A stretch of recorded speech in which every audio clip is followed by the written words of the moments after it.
wassalatu wassalamu ala asyrafil anbiya'i wal mursalin wa ala alihi wa sahbihi ajma'in. Subhanaka la ilma lana illa ma 'allamtana innaka antal alimul hakim. Rabbi shrah li sadri wa yassir li amri wa hlul 'uqdatam min lisani yafqahu qawli. Amma ba'd. Alhamdulillah ala nikmatil Islam, alhamdulillah ala nikmatil iman, wa kafa biha min ni'mah.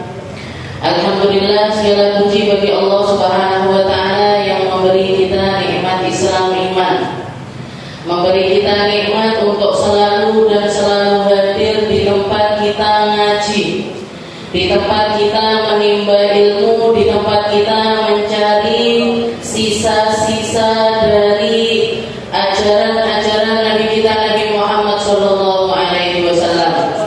Perkara-perkara yang menjelaskan segala sesuatu, segala hal yang terjadi di dalam hidup kita telah dibahas oleh Allah Subhanahu wa ta'ala lewat lisan Nabi kita Nabi Muhammad sallallahu alaihi wasallam dengan segala kesempurnaan yang Allah ta'ala berikan kepada beliau, dengan segala husnil bayan, dengan segala kebaikan di dalam menjelaskan perkara-perkara tersebut. Bukan cuma disampaikan lewat lisan, tapi dicontohkan secara nyata oleh baginda kita Nabi Muhammad sallallahu alaihi wasallam. Oleh karena itu Nabi Muhammad mengatakan, inni taraktukum ala bayda naha lailaha kanaharaha. Katanya Nabi Muhammad, aku telah meninggalkan kalian di atas cahaya yang putih, di atas cahaya yang terang benderang, bahkan malamnya sekalipun terasa nyata semacam siang. Segala sesuatunya nampak, segala sesuatunya kelihatan, segala sesuatunya tidak ada keraguan, karena semuanya sudah Allah Ta'ala berikan di dalam Al-Quran untuk kita. Maka sebagaimana apa yang kita bahas di sini, tafsir dari surat An-Nur yang berarti adalah cahaya dari Allah Ta'ala. Harapan kita semoga Allah Ta'ala membercahayai hati kita semua. Semoga Allah Ta'ala menerangi kehidupan kita. Semoga Allah Ta'ala memperjelas segalanya sehingga mudah amaliyah kehidupan kita dan masuk kita ke alam akhirat juga dalam keadaan yang indah. Hidup di dunia dalam kebaikan, mati pun juga dalam kebaikan. Gampangnya kita duduk di sini semuanya lagi golek sangu mati, nggak mek golek sangu urip. Karena kalau kita ngomongin kehidupan di dunia, hidup di dunia ini cuma pendek sekali. Jarang orang punya umur sampai 80 tahun, jarang. Jarang orang dikasih umur sampai 90 tahun, apalagi 100 tahun. Berarti kita tinggal ngurang-ngurangin aja, Bu. Umur kita sekarang berapa, dikurangi dari 70, ya udah itu yang sisa dari hidup kita. Jangan sampai apa yang tersisa ini kita sesali dengan penyesalan yang nyata. Jangan sampai yang tersisa dari kehidupan kita ini menorehkan luka di antara sesama. Jangan sampai yang tersisa dari kehidupan kita ini, amaliyahnya kita, umur kita tidak kita habiskan di dalam kebaikan-kebaikan, baik itu kebaikan kepada Allah Ta'ala maupun kebaikan kepada sesama manusia. Sing apik karo bojone, nggih to, dieman-eman, nggih. Ngono-ngono Bu, kuncinya jenengan menuju surga. Dieman-eman anak-anaknya, jangan dicubiti, jangan dipukuli, jangan diperlakukan dengan buruk-buruk. Kenapa? Hubungan kita sama mereka nggak akan lama, nggak akan lama. Paling 40 tahun, 50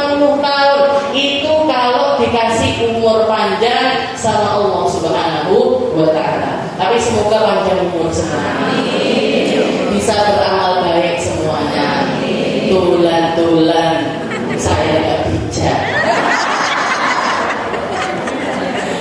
Alhamdulillah ya. Buatan-buatan ya.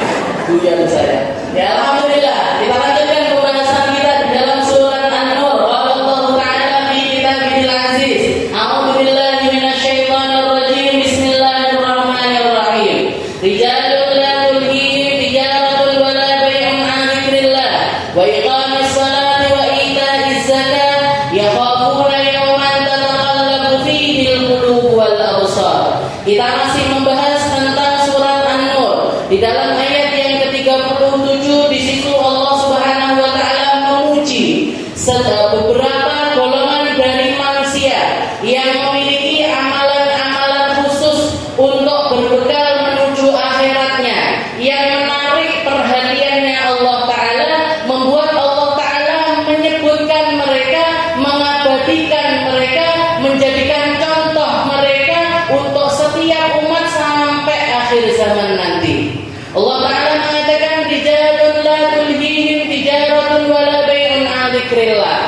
Sekelompok manusia, sekelompok laki-laki yang perkara dunia, perkara perdagangan, perkara transaksi duniawi tidak membuat mereka itu lupa dari Allah Subhanahu wa taala.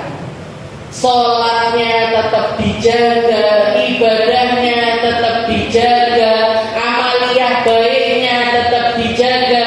Itu adalah haliahnya orang yang hidup di bumi ini sambil mengingat-ingat kematian.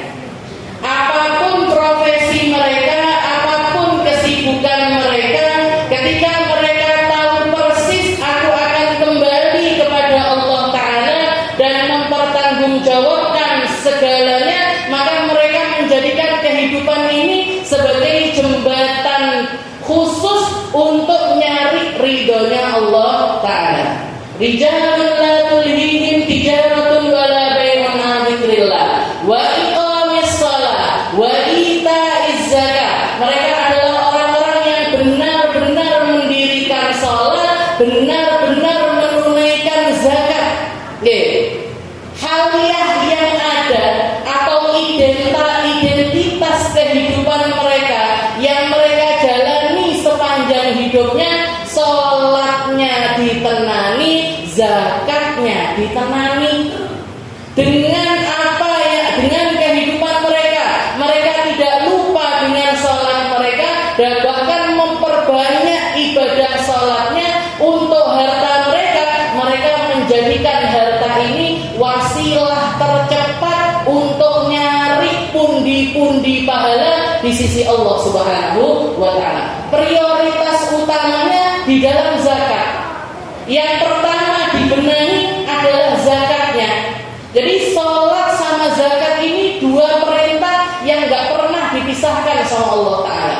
Bahkan di dalam Al-Quran ada lebih dari 100 ayat Allah Ta'ala memerintahkan kita untuk sholat dan juga zakat. Dan setiap kalimat-kalimat perintah tersebut, di setiap kalimat-kalimat perintah tersebut, Allah Ta'ala mengakhirinya dengan janji kebaikan bagi siapapun yang menunaikannya dan janji keburukan untuk siapapun yang mengabaikannya. Orang kalau sholat diiming-imingi surga sama Allah. Orang kalau sholat dijanjikan pahala yang banyak sama Allah. Orang kalau sholat dijanjikan derajat-derajat yang tinggi di sisi Allah Subhanahu wa taala. Allah Ta'ala mengatakan kepada Nabi Muhammad sallallahu alaihi wasallam, "Wa minal laili fatahajjat bihi nafilatan lak asa ayyab'atsaka rabbuka maqaman mahmuda." Katanya Allah Ta'ala, ya Muhammad, wahai Muhammad, kalau datang waktu malam, sempatkanlah untuk sholat tahajud sebagai ibadah sunnah untukmu ataupun juga untuk umat selanjutnya kamu, umat yang ada di sekitaranmu. Asa ayyab'atsaka rabbuka maqaman mahmuda. Dengan itu kamu akan mendapatkan derajat yang mulia di sisi Allah Subhanahu wa taala. Makanya identitasnya para orang-orang soleh itu sholat, perhatian sama sholat, tenanan sama sholat, khusyuk di dalam sholat, banyak ibadah sholatnya. Ya, banyak ibadah sholatnya. Sayyidina Ali Zainal Abidin, Sayyidah Rabi'atul Adawiyah, dalam semalam mereka sholat 1000 rakaat. Yang terkenal juga di daerah Mekah zaman tabi'in dulu, Sayyidina Abdullah bin Zubair. Sayyidina Abdullah bin Zubair ini putranya Zubair bin Awam. Dikatakan Abdullah bin Zubair ini idza kabbara bis shalah, kalau sudah dia takbiratul ihram untuk melaksanakan salat, ketika berdiri ataupun ketika rukuk ataupun ketika sujud, datang burung-burung merpati bikin sarang di atas kepala atau di atas pundak mereka. Jenengan bayangkan, ada orang sholat, ujuk-ujuk datang burung bikin sarang di kepalanya. Kenapa kok bisa sampai seperti itu? Liha wa husniha, dari saking panjangnya berdirinya, rukuknya ataupun juga sujudnya, ditambah lagi dengan ketenangan yang nyata, seakan-akan beliau itu berbaur dengan alam semesta. Bahkan burung-burung mengira kalau ini bukan manusia, tapi ini adalah sebatang pohon. Itu Sayyidina Abdullah bin Zubair. Jadi sholatnya orang-orang terdahulu itu luar biasa. Abahnya Zubair bin Awam dipotong kakinya, diamputasi dalam keadaan mereka sholat. Jadi haliyahnya orang-orang terdahulu di dalam sholat mereka itu luar biasa indah. Sayyidina Umar bin Khattab dengan segala kerepotan beliau, dengan segala kesibukannya beliau, dengan segala capek beban yang dipikul oleh Sayyidina Umar bin Khattab, pembantu rumahnya ketika menceritakan, karena Umar bin Khattab, sesungguhnya Umar bin Khattab itu kalau sudah datang sebelum setengah malam yang pertama, kalau sudah sholat malam, yusalli masyaallahu ayyusalli, dia sholat malam dengan rakaat yang tidak bisa dihitung, dengan sujud yang nggak bisa dihitung. Saking apa? Saking akeh. Salam berdiri, takbir lagi. Salam berdiri, takbir lagi. Salam berdiri, takbir lagi. Semacam itu Sayyidina Umar. Setelah itu dikatakan nanti, idza kana, kalau sudah nyampe fi thulutsayil akhir minal lail, kalau sudah masuk ke sepertiga terakhir malam, jadi menjelang subuh mungkin 1 jam atau 1,5 jam sebelum datangnya waktu subuh, beliau beranjak dari tempat sholatnya, bangunin istrinya, bangunin anak-anaknya sambil mengatakan kepada mereka, wa'mur ahlaka bis-shalah wastabir 'alaiha, la nas'aluka rizqa nahnu narzuquk wal 'aqibatu lit-taqwa. Katanya Sayyidina Umar mengutip ayat Allah Ta'ala, mengutip firman Allah Ta'ala, beliau mengatakan, wa'mur ahlaka bis-shalah, wahai manusia, perintahkan anak-anakmu untuk sholat, perintahkan keluargamu untuk sholat, wastabir 'alaiha, dan bersabarlah untuk memerintahkan mereka di dalam sholat. Jadi jangan pernah bosan untuk sholat bersama. Jangan pernah bosan mendirikan sholat di rumah-rumah kita. Jangan sampai rumah kita, kamar kita, ruang tamu kita sepi dari manusia-manusia yang ingat sama Allah Ta'ala. Pioner utamanya apa? Yang pertama kali harus kita perhatikan apa? Sholat, Bu. Jangan biasakan sholat sendiri-sendiri di rumah. Kalau mau sholat aja, enek anake yo anake, enek bojone yo bojone, enek pembantune yo pembantune. Gak ada Ustazah, saya dipimpin di rumah. Yo wes, ngajak tonggo. Atau pergi ke masjid-masjid, musola-musola yang terdekat dari rumah, untuk kita bisa sholat bersama-sama di tempat tersebut. Jadi ini Sayyidina Umar mengutip ayat Allah, wa'mur ahlaka bis-shalah wastabir 'alaiha. Setelah itu beliau mengatakan, Allah Ta'ala mengatakan, la nas'aluka rizqa nahnu narzuquk. Katanya Allah Ta'ala, kita ini umat Islam ini, kelebihan yang kita miliki, kemuliaan yang kita miliki, yang tidak dimiliki oleh agama-agama yang lainnya. Ketika kita mau datang kepada Allah Ta'ala, ketika kita mau bermunajat kepada Allah, kita mau sholat kepada Allah Ta'ala, gak perlu membawakan rezeki untuk Allah.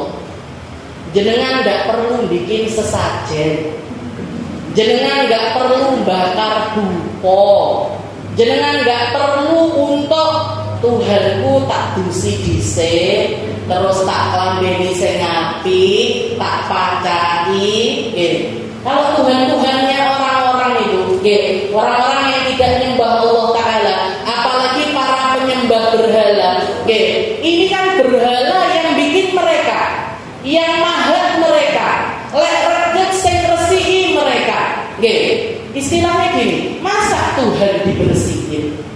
Masa Tuhan dibajuin? Masa Tuhan dipakein minyak wangi?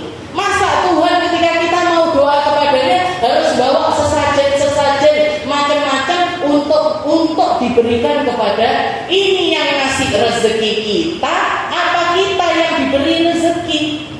Katanya Allah Ta'ala, la nas'aluka rizqa nahnu narzuquk, kami yang ngasih kalian rezeki. Semua rezekinya manusia tak jamin. Rizqukum fis sama wa ma tu'adun. Katanya Allah Ta'ala, rezeki kalian itu sudah dituliskan di atas langit sana. Apa yang dijanjikan akan nyampe, yang enggak dijanjikan enggak akan nyampe.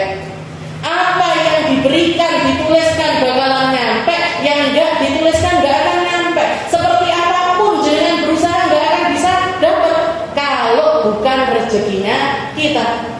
Guru saya Habib Umar kemarin itu cerita, beliau menceritakan ada orang lagi jalan masuk ke terasan rumahnya. Di teras rumahnya itu ada satu sumur, ada sumur. Dia jalan di pinggir sumur tersebut, kepleset, gak sengaja nyemplung ke dalam sumur. Begitu nyemplung ke dalam sumur, diselamatkan sama orang-orang, selamat.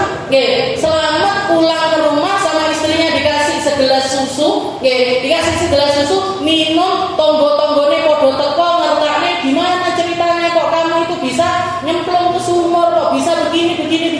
Katanya laki-laki itu tak dudoi.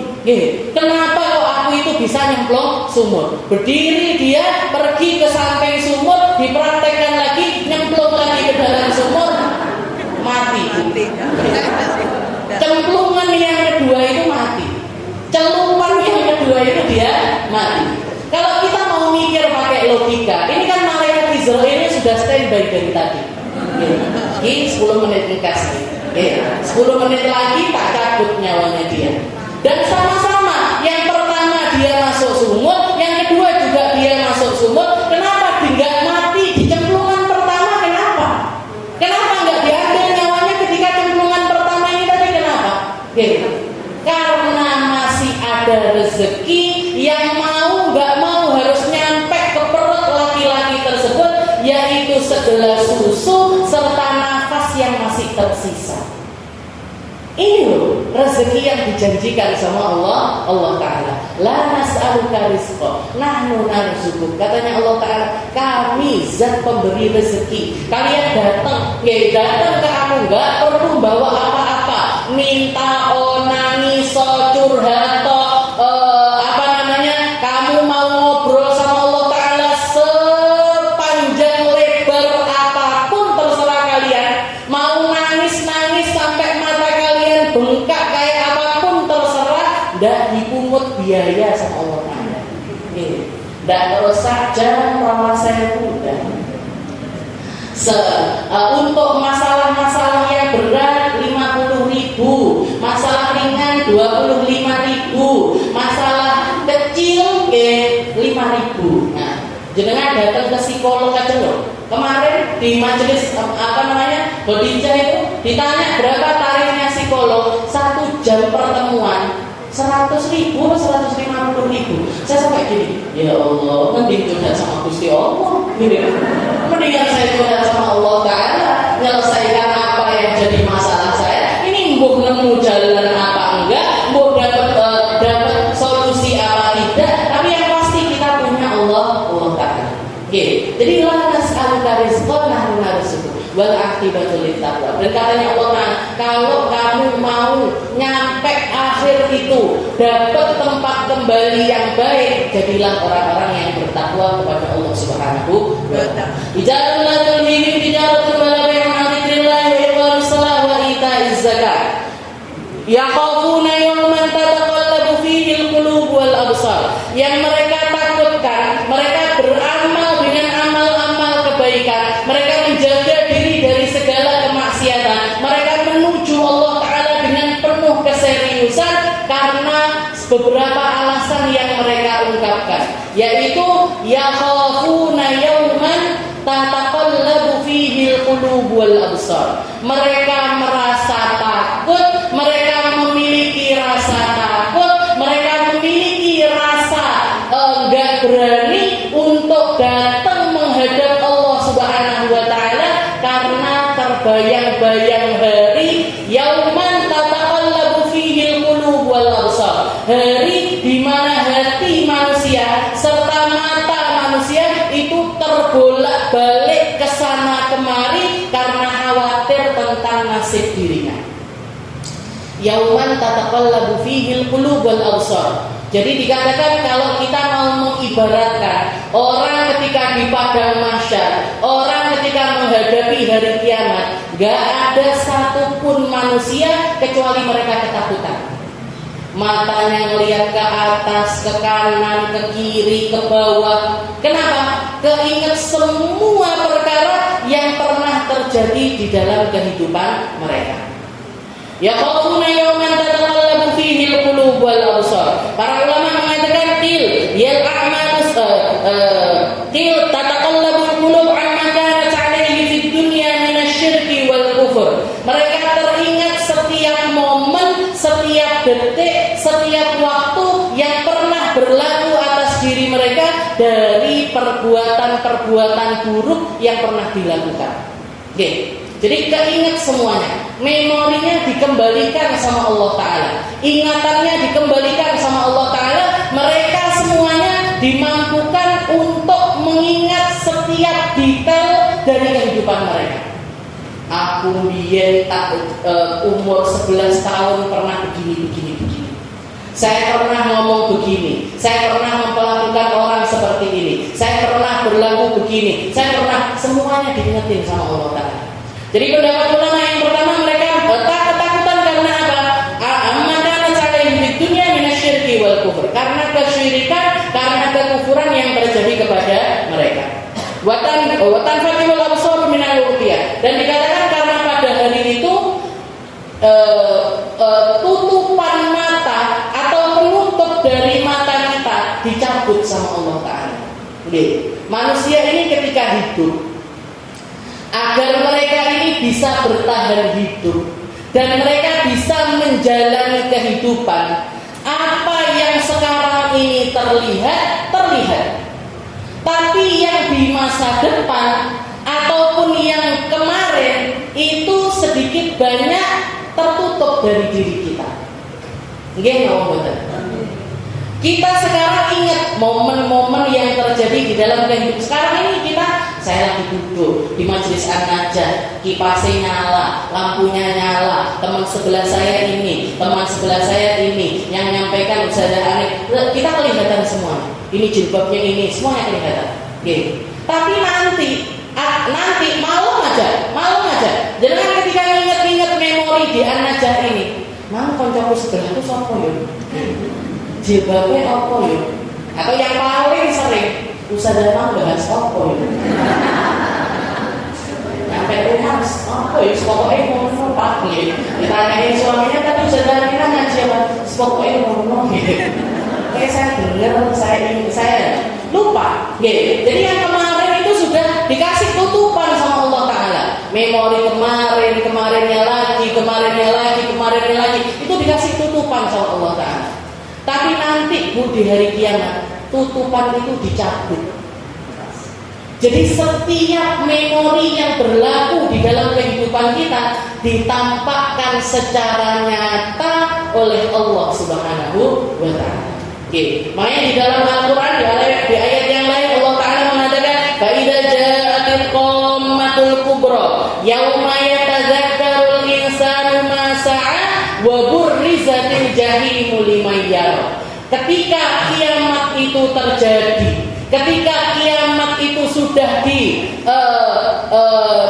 istilahnya kehancuran bumi ini sudah dilakukan oleh Allah Ta'ala, diwalik segalanya, dihancurkan segalanya, digulung langitnya, digulung buminya. Allah Ta'ala mengumpulkan manusia di satu tempat yang kita kenal dengan nama Padang Mahsyar.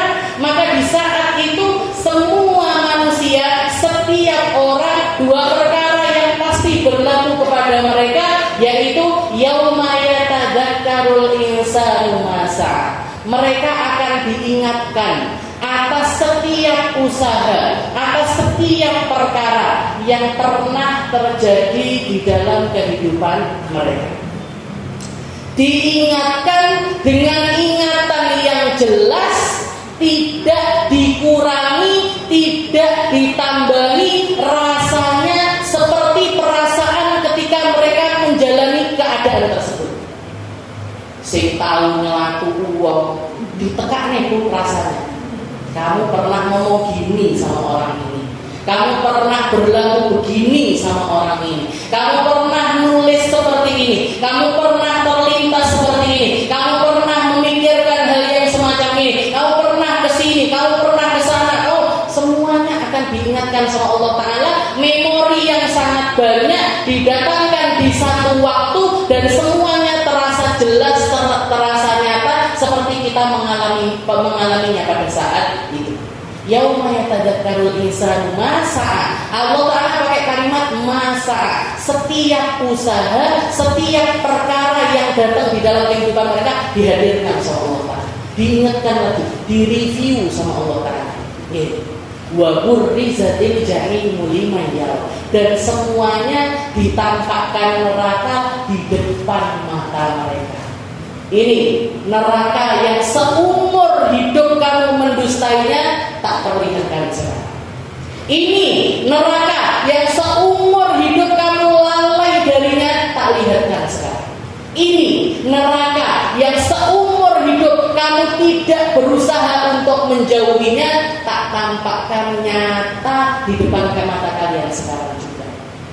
Yauma yatadzakkarul insanu ma sa'a wa burrizatil jahimu liman yara. Makanya dikatakan hari di padang mahsyar itu, hari kiamat itu, yauma tataqallabu fihil qulub wal absar. Hatinya manusia itu naik turun, naik turun, naik turun. Matanya naik turun ke kanan ke kiri, bingung mau ngapain, bingung gimana menghadapinya, bingung gimana caranya jawabi Allah Ta'ala, gak ngerti nasibnya nanti seperti apa setelah ini. Makanya dikatakan semua manusia gak ada satupun kecuali ketakutan luar biasa. Semua manusia, mau itu para nabi, mau itu para rasul, mau itu manusia secara umum, semuanya gak ada satupun kecuali takut luar biasa di hari tersebut. Makanya diceritakan ketika orang-orang ini dalam keadaan gusar, galau, sakit, letih, capek, dan segala keburukan yang menumpuk di saat tersebut, mereka gak ngerti ini mau dibawa kemana sama Allah Ta'ala, dicuekin selama ratusan tahun sama Allah Ta'ala, gak dibawa kemana-mana sama Allah. Maka sebagian di antara mereka mengatakan, ya Allah, ini kita harus pergi nih dari tempat ini, kita harus pergi. Kemana kita harus ngadu? Kepada siapa? Siapa yang bisa nolongin kita untuk pindah dari tempat yang semacam ini? Maka sekelompok orang, sekelompok manusia, ada yang mengatakan mereka adalah pemimpin-pemimpin dari kaum, dari setiap generasi, mulai dari zaman Nabi Adam sampai akhir zaman. Mereka pertama kali yang berpikir adalah, ayo kita mendatangi Nabi Allah Adam. Ayo kita mendatangi manusia yang pertama. yang paling bisa, yang paling berhak untuk mempertanggungjawabkan nasib kita semuanya. Maka sekelompok orang ini tadi berbondong-bondong datangi Nabi Allah Adam. Ya Adam, mereka mengatakan, wahai Nabi Allah Adam, anta abul bashar, engkau adalah abahnya kita semua, bapaknya kita semuanya. Anta abul bashar, engkau manusia pertama. Allah Ta'ala menciptakan engkau dengan tangannya, meniupkan ruhnya langsung kepada jasadmu. Adukan kami, adukan keadaan kami kepada Allah Subhanahu wa Ta'ala. Maka Nabi Allah Adam mengatakan, innallaha ghadabal yawm bi ghadabin lam yaghdab qablahu wala ba'dahu mithlah. Hari ini Allah Ta'ala sedang marah dengan rasa marah yang belum pernah terjadi sebelumnya. Nafsi, sendiri-sendiri. Aku pun kepikiran dosaku. Aku pun kepikiran apa yang pernah terjadi kepadaku. Kenapa? Karena memorinya Nabi Allah Adam dikembalikan, Bu. Hari di mana beliau dilucuti pakaiannya sama Allah Ta'ala, hari di mana beliau diturunkan sama Allah Ta'ala, hari di mana beliau dengar dapat perintah dari Allah Ta'ala, ya Adam, ya Hawa, la taqrabu hadhihi syajarah, wahai Adam, wahai Hawa, jangan dekat-dekat pohon ini. Kalau kamu mendekatinya, kamu akan menjadi orang yang menyesal. Kamu akan menyesal kalau deketin pohon ini.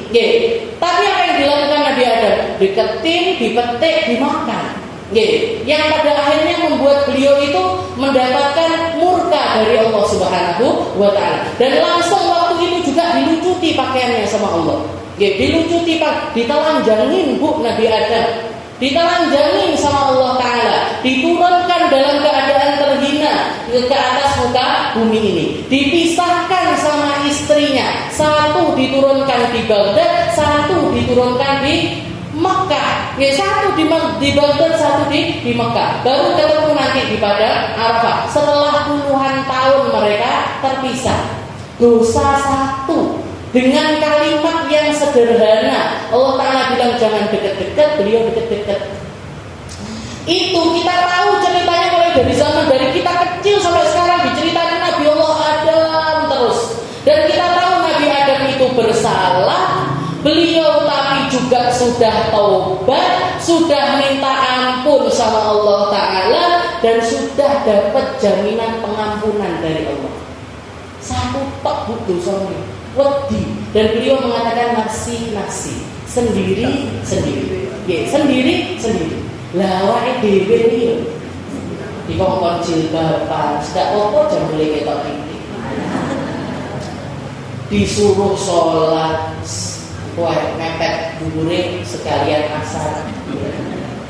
Berapa sering, berapa banyak, berapa kali ulangan kesalahan kita, dosanya kita, jeleknya kita, baik itu di dalam omongan, di dalam akhlak, di dalam keseharian, di dalam ibadah-ibadah kita, berapa kali, berapa banyak itu terulang, dan itu nanti semuanya memorinya dikembalikan kepada kita semua.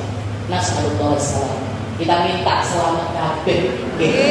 Nah, dikatakan para ulama mengatakan orang-orang yang selama di atas muka bumi ini nggak mau datengin ulama, nggak mau datengin para nabi, nggak mau datengin para rasul, nggak mau mendatangi orang-orang yang dikasih sama Allah Ta'ala anugerah untuk menyampaikan pesan-pesannya Allah Ta'ala. Nanti di akhir zaman, nanti di hari kiamat, mereka dipaksa mau nggak mau harus mendatangi mereka semua. Yang nggak mau menerima dakwahnya Nabi Allah Adam, mau nggak mau hari itu harus minta pertolongan dari Nabi Adam. Kaumnya Nabi Allah Nuh yang nggak mau, nggak terima, dengan apa? Ya dengan dakwahnya Nabi Allah Nuh, mau nggak mau harus minta tolong sama Nabi Allah Nuh. Sampai kepada Nabi kita Nabi Muhammad Sallallahu Alaihi Wasallam. Ya khafuna yawman tataqallabu fihi al-qulub wal absar. Setelah itu dikatakan liyajziyahumullahu ahsana ma 'amilu wa yaziduhum min fadli. Wallahu yarzuqu man yasha bighairi hisab. Selain setiap amal. Jadi kalau tadi orang-orang yang mereka bekerja tapi nggak lupa sama Allah Ta'ala, orang-orang yang selalu mengingat Allah, orang-orang yang sholat, orang-orang yang menunaikan zakat. Ini semuanya adalah bentuk ibadah yang bisa menyampaikan kita untuk selamat sampai ke akhiratnya Allah Ta'ala. Bisa jadi alasannya karena takut dengan kejadian hari kiamat, takut dengan azab di dalam kubur, ataupun juga takut sama nerakanya Allah Ta'ala, atau dengan alasan yang kedua, liyajziyahumullahu ahsana ma amilu, agar mereka mendapatkan balasan yang baik dari Allah Ta'ala. Oke. Jadi istilahnya gini, Allah Ta'ala itu nuntut kita atau nyuruh kita, tugas kita di dalam kehidupan ini kan untuk ibadah. Dan ibadah yang diterima sama Allah Ta'ala bukan ibadah yang panjang, bukan ibadah yang banyak, bukan ibadah yang besar, tapi ibadah-ibadah yang baik. Ibadah baik disertai dengan keikhlasan kepada Allah Subhanahu wa Ta'ala. Kita kalau ngomongin ikhlas, ikhlas itu kan sulit sekali. Gitu, pas ngelakoni mungkin bisa ikhlas, sisue eleng nggak sih ikhlas, atau setahun kemudian eleng nggak sih ikhlas. Ketika ada satu orang datang, ada satu ulama mendatangi, istilahnya jagung umroh atau jagung haji, istilahnya jagung haji ke rumah satu orang, disuguhi makanan, disuguhi minuman dan lain sebagainya. Sahibul bait ini yang punya rumah yang baru pulang haji ini bilang sama pembantunya, tolong bawakan makanan yang ada di atas meja, pakai nampan yang saya beli waktu haji yang kedua, bukan yang ketiga loh ya, ini yang ketiga, yang kedua. Bukan haji saya yang kedua, bukan haji saya yang sekarang, tapi haji saya yang sebelumnya. Keluar dari tempat tersebut, ulama ini tadi bilang, kesian orang itu tadi. Kenapa Syekh? Kok kesian? Kenapa? Kesian gara-gara satu nampan hilang pahalanya 3 haji. Gara-gara satu nampan hilang pahalanya dia 3 hajian. Haji itu sekali aja sulitnya luar biasa, larang, angel, capek, gitu, jeding, ngantri dan lain sebagainya. Tapi sayang sekali, cuman gara-gara dia mau pamer nampan, hilang pahalanya 3 haji. Sesulit ini ikhlas. Tapi kan bukan nggak mungkin. Tapi bukan sesuatu yang tidak mungkin. Ketika kita berusaha untuk ikhlas dan selalu mengusahakan ikhlas, sambil terus mawas diri untuk bisa ikhlas, minta pertolongan sama Allah Ta'ala untuk diikhlaskan, insya Allah akan jadi orang-orang yang ikhlas. Dan dikatakan di sini liyajziyahumullahu ahsana ma amilu. Jadi kriterianya orang ikhlas itu macam-macam. Ada orang yang memang nih golongannya siddiqin, golongannya orang-orang yang imannya tinggi, imannya luar biasa sempurna, seperti syair yang diucapkan sama Abu Nawas, ilahi lastu lil firdausi ahla. Qasidahnya yang terkenal, ya Allah saya ini gak pantas untuk berada di dalam surga, tapi saya juga takut sama neraka. Tapi saya juga takut sama neraka. Berarti apa? Mereka orang-orang yang imannya tinggi sekalipun di dalam keikhlasannya tetap menyertakan takut neraka, gak pantas masuk surga. Takut sama neraka. Jadi jangan istilahnya kalau ada orang yang mengatakan, oh awakmu ibadah marai wedi karo neraka, ya wedi lah, sapa sing gak wedi sama neraka. Dan Allah Ta'ala memerintahkan itu lewat firman-firmannya. Ini loh, yauman tataqallabu fihi al-qulub wal absar. Hari kiamat itu hari di mana seluruh hatimu, seluruh pandanganmu itu carut marut, gak karu-karuan karena ketakutan. Maka sebelum kamu menghadapi ketakutan yang nyata semacam itu, persiapkan dirimu untuk menghadapi hari tersebut. Ojo akeh-akeh maksiate, ojo akeh-akeh salahe. Usahakan untuk jadi orang baik, meskipun jatuh, meskipun terseok-seok, meskipun salah, tobat salah neh, tobat neh, salah neh, tobat neh, tetaplah untuk menjadi orang-orang berjalan menuju Allah Subhanahu wa taala. Nggih, tetaplah nggih. Jadi aku kemarin ngaji, tapi kok ngono neh ya. Ngaji neh, aku ngono neh, aku ngaji neh, ngono. Ndak apa-apa, Bu. Nggih. Enggak apa-apa, Bu. Semua di antara kita mengalami hal yang sama. Jadi tidak bertolak belakang antara keikhlasan dengan takut sama neraka. Juga enggak bertolak belakang antara ikhlas dengan nyari surganya Allah Ta'ala. Ini yang kedua, liyajziyahumullahu ahsana ma amil. Juga mereka melakukan semua ibadah tersebut karena pengen dapat balasan-balasan dari Allah. Jangan pikiran kul wallahu ahad, kul wallahu ahad, kul wallahu. Diteruskan tapi kayak jalan kul wallahu. Istilahnya biar singkat, baca Al-Ikhlas 10 kali, nanti baca lagi 10 kali.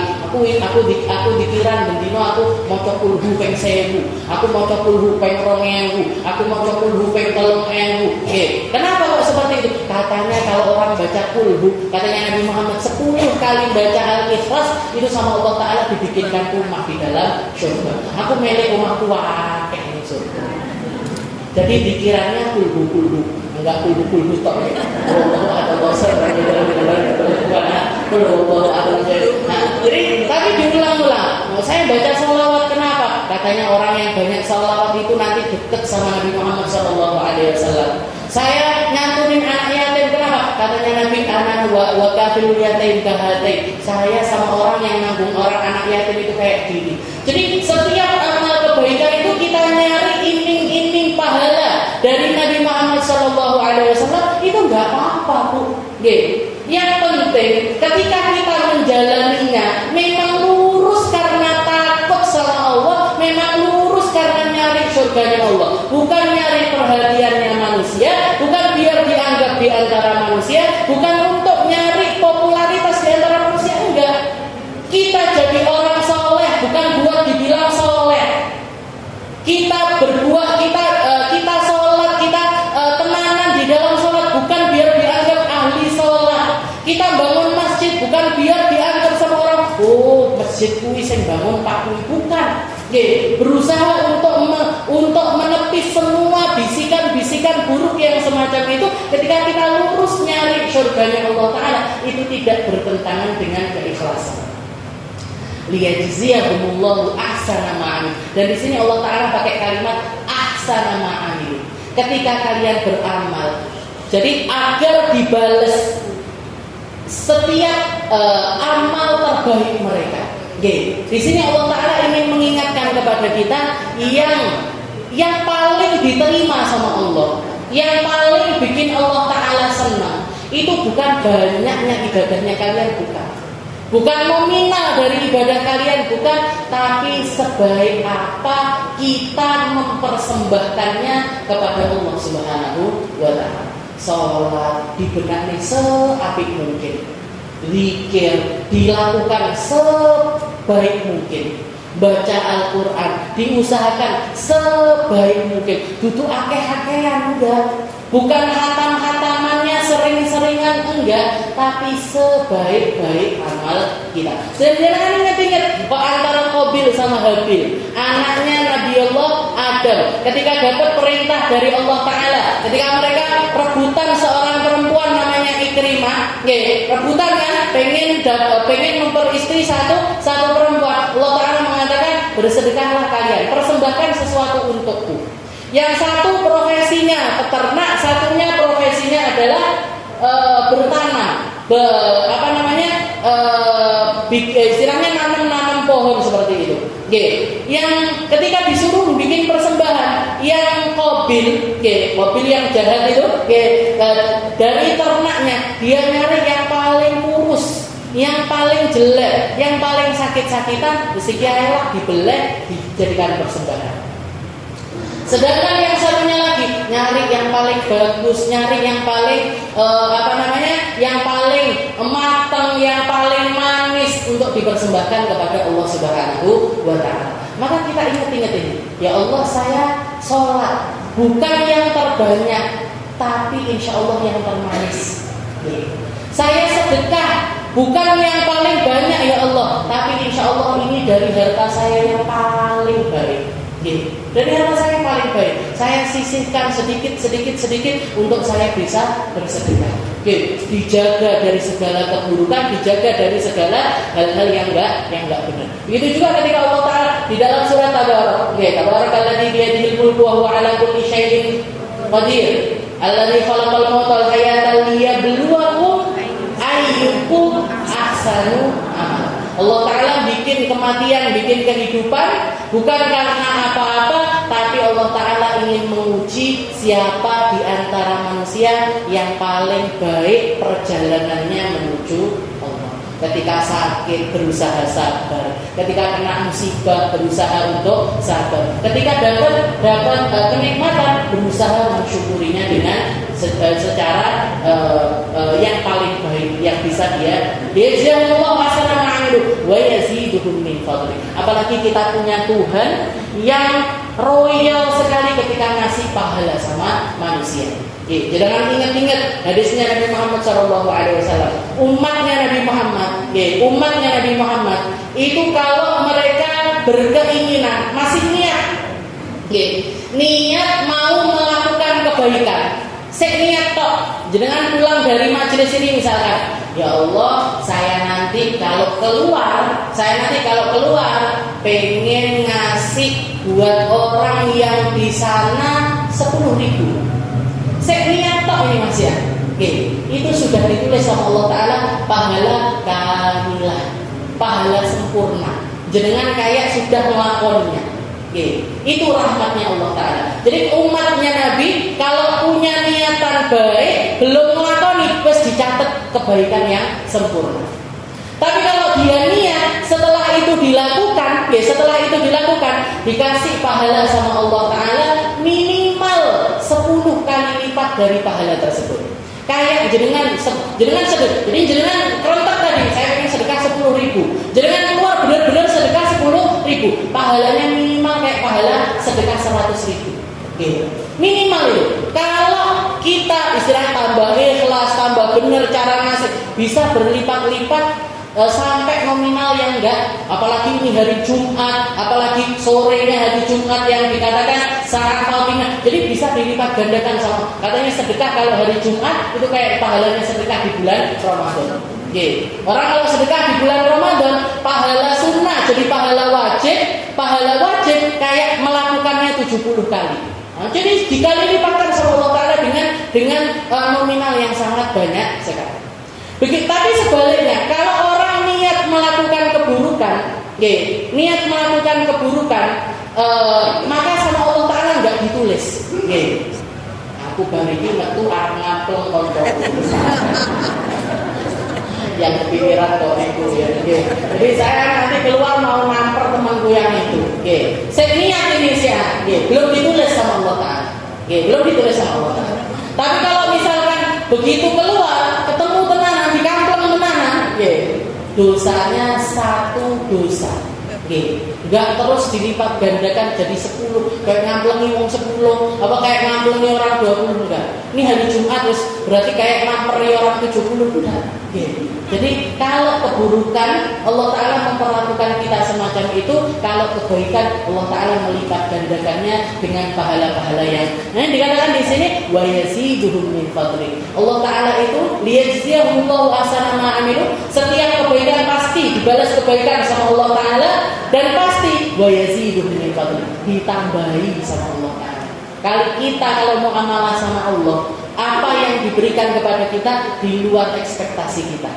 Apa yang diberikan kepada kita berlipat-lipat dibandingkan apa yang kita harapkan. Itu kalau mau amal. Wa yaziduhum min fadli wallahu yarzuqu man yasha' bighairi hisab. Dan Allah Ta'ala kalau mau memperlakukan seseorang, Allah Ta'ala memperlakukannya tanpa hitung-hitungan.